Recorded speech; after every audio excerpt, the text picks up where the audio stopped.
John Roten, engineman third class, made the WestPac tour in '59, and but before I went on the WestPac tour, I married my wife Glenda, and we've been married 63 years now, and so we went on vacation to Oregon and come back, and then I went on the WestPac tour.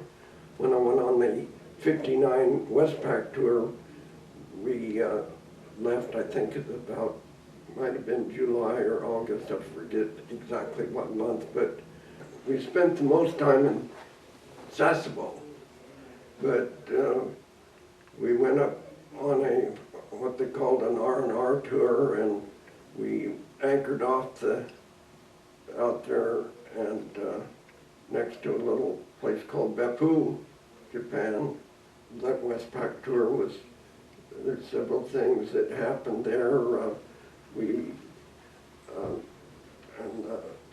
Going ashore there in Sasebo all the time, and then when we were there at Beppu, they called over to Hector. They needed an engineer for the ComSurpac 3's Admiral that day, so I got to go be the engineer on the Compact 3 Admiral's gig that day, and when we picked up the Admiral, it was the Rear Admiral Tyree, the one that was in charge of the Operation Hardtack over there, and I'd love to go up and talk and say, well, I was hardtack, but you couldn't say anything because you were sworn to secrecy. And then we went on up to Hong Kong, China.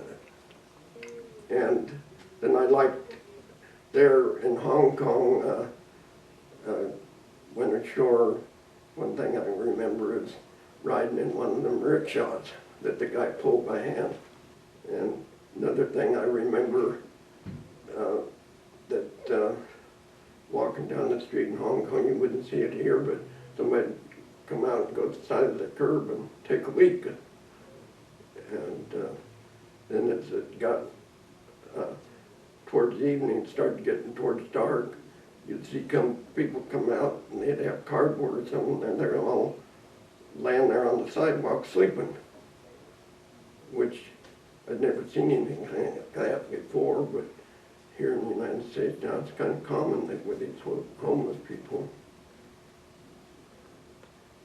And we rode out 2 typhoons on that WestPac tour, and we were there in the harbor at Sasebo when it hit, and we were tied to a buoy, and it actually broke the shackle, and the Hector was broke loose from the buoy, but they had the engines all lit up.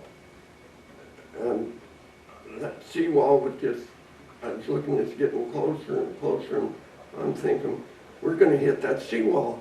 Well, the ship started moving slowly, and we got out, and another one was when we were underway, it hit again, and we survived both of them. Well, it wasn't all that rocky. It was the wind was so fierce that it would actually blow. I don't know if it was all rain or seawater, but if you would had to go out, I had to go from the shop down to our berthing compartment, and I had to hang on to that rail, and it's just about like a fire hose hitting you with water. That's what it felt like. And then we didn't get back to the States until February the 21st.